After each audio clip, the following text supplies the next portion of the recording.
Finalis Musabaqah Syarhil Quran Putra dengan nomor peserta S024 akan membawakan syarhan Al-Quran yang berjudul Etika Berdemokrasi dalam Perspektif Al-Quran. Kami persilakan. Assalamualaikum warahmatullahi wabarakatuh. Alhamdulillahilladzi ja'alal Islam dinah wa amarona syura bainana. Assalatu wassalamu ala habibinal Mustafa wa khatamil anbiya wa ala alihi ahli sidqi wal wafa. Amma ba'd. Yang kami hormati Dewan Hakim yang wajahnya berseri-seri, serta hadirin sebangsa dan setanah air yang kami cintai. Tahun 2024 menjadi saksi perubahan besar bagi bangsa Indonesia. Bagaimana tidak hadirin, di tahun tersebut bangsa kita melaksanakan pesta demokrasi besar-besaran. Masyarakat Indonesia berbondong-bondong ke tempat pemungutan suara untuk memilih bupati dan gubernur yang menentukan kejayaan kabupaten dan provinsi selama 5 tahun ke depan. Para anggota Dewan Perwakilan Rakyat yang menentukan perundang-undangan, hingga presiden pemegang tampuk kekuasaan yang menentukan bangsa ini akan bangga dengan kejayaan atau justru malah menuju jurang kemerosotan. Na'udzubillahi min dzalik. Namun sangat disayangkan hadirin, berbagai fenomena yang terjadi mewarnai kisruh demokrasi selama pemilu dan pilkada 2024. Sebagai contoh, konflik yang terjadi saat pilkada antar pendukung dua calon bupati di Kabupaten Puncak Jaya, Provinsi Papua Tengah pada 27 November 2024. Yang menyebabkan aksi brutal dari saling serang panah hingga pembakaran rumah. Bahkan di Kalimantan Selatan terjadi sengketa hasil pilkada yang berujung pada pemungutan suara ulang. Kepala desa yang justru ikut mengkampanyekan peserta pemilu, sampai kasus politik uang juga terjadi hadirin. Tidak cukup sampai di situ, Badan Pengawas Pemilu atau Bawaslu Republik Indonesia mencatat terjadi 130 praktik money politics saat pilkada 2024. Inikah demokrasi yang kita harapkan hadirin? Tidak, tentu saja tidak. Nilai demokrasi sekarang rasanya sudah mulai hilang, dan demokrasi di Indonesia sedang tidak baik-baik saja. Betul hadirin? Oleh karena itu, pada kesempatan yang berbahagia ini, kami bertiga di sini akan menyampaikan pesan-pesan agama, menguraikan isi Al-Quran disertai berbagai fakta yang nyata, yang dibahas dengan sederhana melalui kata-kata yang penuh makna, dengan judul Etika Berdemokrasi dalam Perspektif Al-Quran. Sebagai rujukan, marilah kita simak firman Allah dalam Al-Quran surah Al-Baqarah ayat 188. A'udzu billahi minasy syaithanir rajim.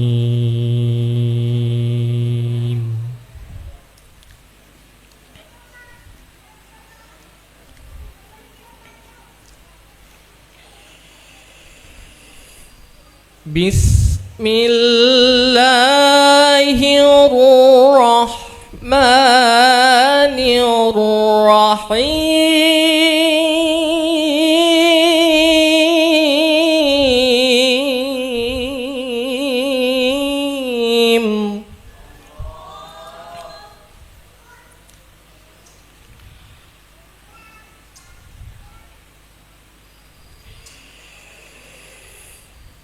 ولا تأكلوا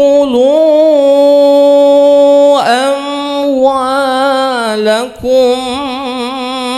بينكم بالباطل وتدلوا بها إلى الحكام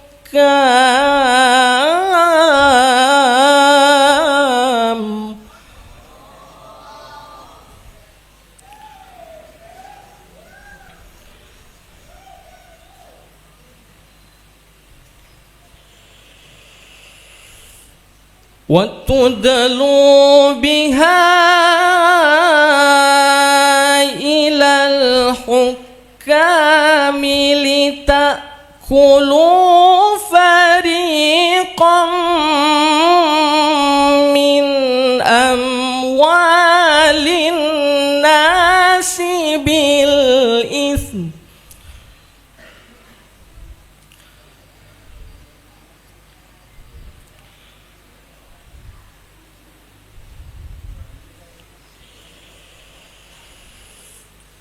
لتأكلوا فريقا من أموال الناس بالإثم وأنتم تعلمون.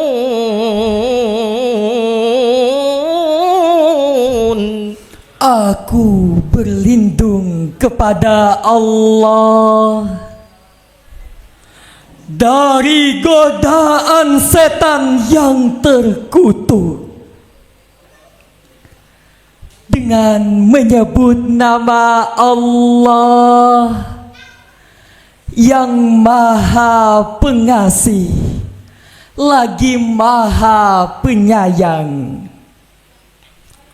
Janganlah kamu makan harta di antara kamu dengan jalan yang batil, dan janganlah kamu membawa urusan itu kepada para hakim dengan maksud agar kamu dapat memakan sebagian harta orang lain itu dengan jalan dosa, padahal kamu mengetahui. Dewan Hakim yang mulia, Sobat Syarhil Quran yang berbahagia, Aid bin Abdullah Al-Qarni dalam tafsir Muyassar bagian ke-29 halaman 210 menjelaskan bahwa ayat tersebut berisi larangan kepada orang yang memakan harta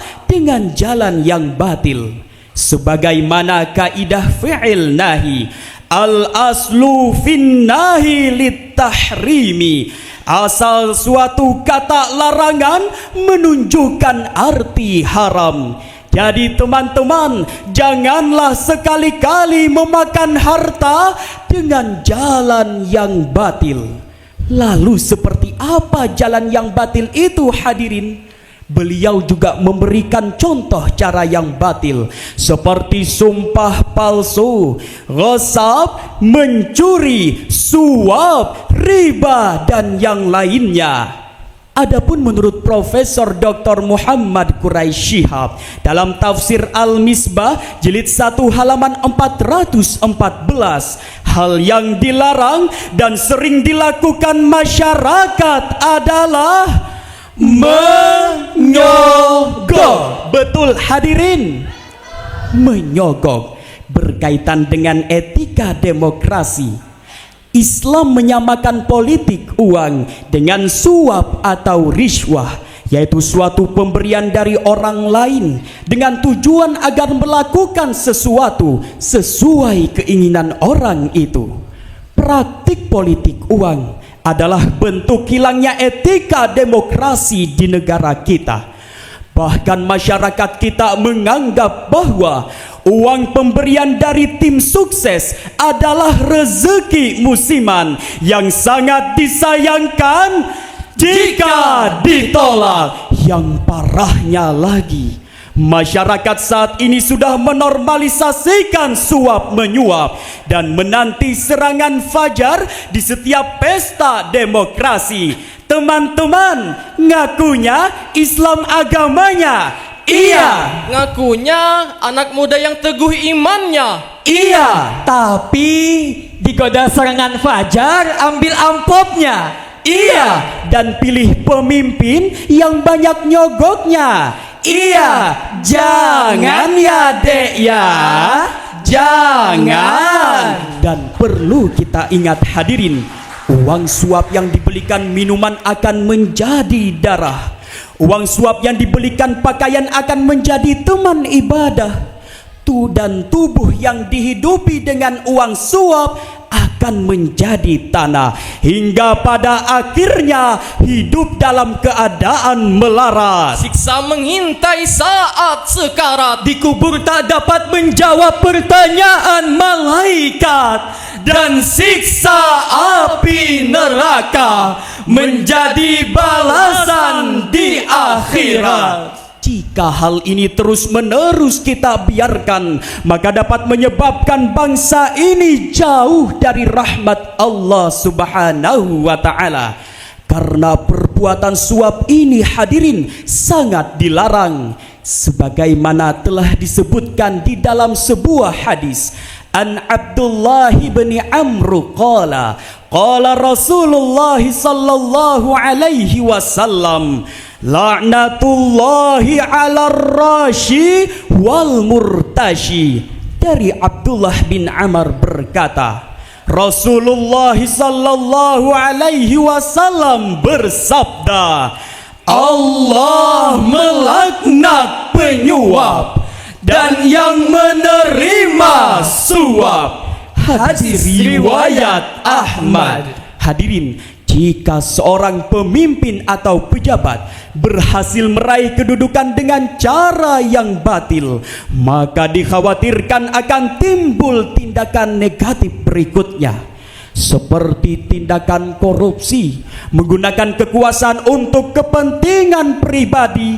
Keadilan akan sangat sulit dicari, laksana mencari jarum dalam jerami.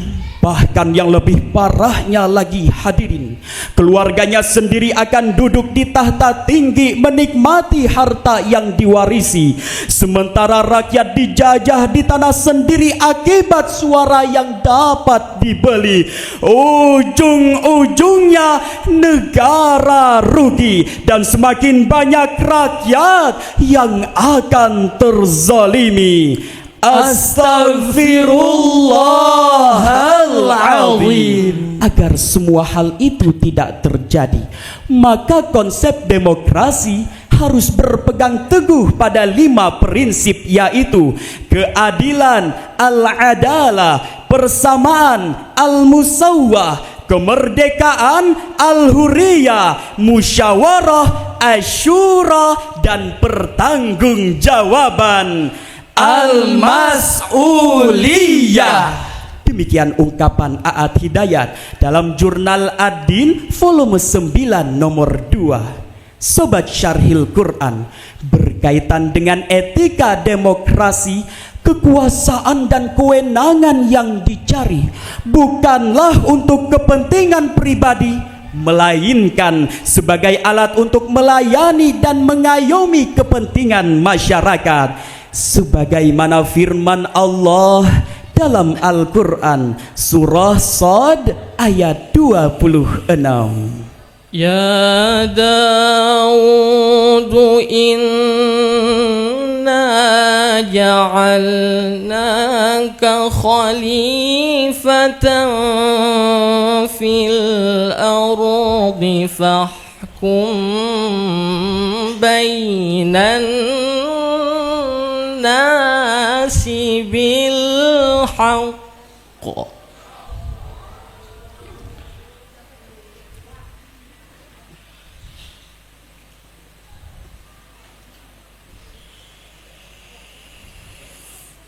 فاحكم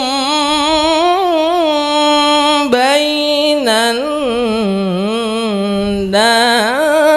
بالحق ولا تتبع الهوى فيضلك عن سبيل الله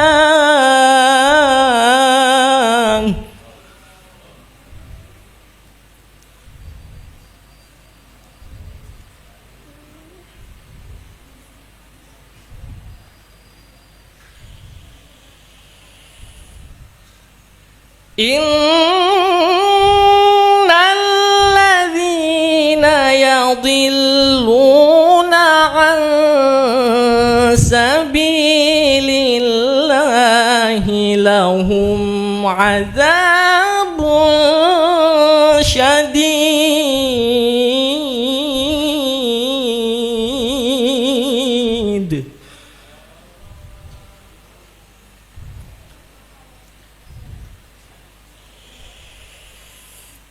لهم عذاب شديد بما نسوا يوم الحساب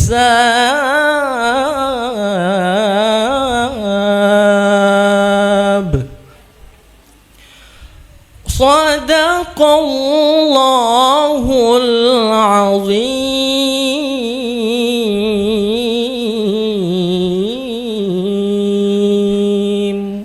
Allah berfirman, wahai Daud, sesungguhnya kami menjadikanmu khalifah, penguasa di bumi. Maka berilah keputusan perkara di antara manusia dengan hak. Dan janganlah mengikuti hawa nafsu, karena akan menyebabkan engkau dari jalan Allah. Sesungguhnya orang-orang yang sesat dari jalan Allah akan mendapat azab yang berat, karena mereka melupakan hari perhitungan. Maha benar Allah yang maha agung dengan segala firman-Nya. Dewan Hakim yang mulia, Sobat Syarhil Quran yang berbahagia, Syekh Abdurrahman bin Nasir As-Sa'di dalam tafsir As-Sa'di bagian ke-711 halaman 1609 mendefinisikan kalimat ولا tattabi'il hawa adalah larangan Allah Subhanahu wa taala bagi seorang pemimpin dalam menggunakan kekuasaan mengikuti hawa nafsu, seperti condong kepada seseorang karena hubungan keluarga, hubungan kolega, rasa cinta, bahkan rasa tidak suka kepada musuhnya. Karena sesungguhnya hadirin, hawa nafsu dapat menyesatkan seseorang dari jalan Allah Subhanahu wa taala dan dapat menjerumuskan seseorang ke dalam api neraka. Sobat Syarhil Quran, dari syarahan tadi dapatlah kami ambil kesimpulan bahwa demokrasi harus dijalankan dengan bersih tanpa politik uang, agar setiap pesta demokrasi melahirkan pemimpin yang amanah. dan etika demokrasi dalam perspektif Al-Quran harus berlandaskan pada prinsip keadilan, persamaan, kemerdekaan, musyawarah dan pertanggungjawaban. Jika demokrasi berlandaskan pada 5 prinsip tadi, maka insya Allah akan menciptakan masyarakat yang harmonis. Sebelum kami menutup syarahan ini, izinkanlah kami menyanyikan lagu berikut ini. Hai generasi penerus bangsa, ayo kita kuatkan imannya. Jangan tergoda dengan amplopnya. Pilih pemimpin baik akhlaknya. Kalau kita ambil amplopnya, maka hancurlah negara. Jadi jagalah suara kita agar negara aman sejahtera. Hadirin, mari kita jaga amanah ini dengan sebaik-baiknya agar setiap suara kita tidak hanya dijadikan sebagai formalitas belaka, tetapi juga menjadi perubahan positif bagi bangsa Indonesia. Demikian syarahan Al-Quran yang dapat kami sampaikan. Akhirul kalam, wassalamualaikum warahmatullahi wabarakatuh.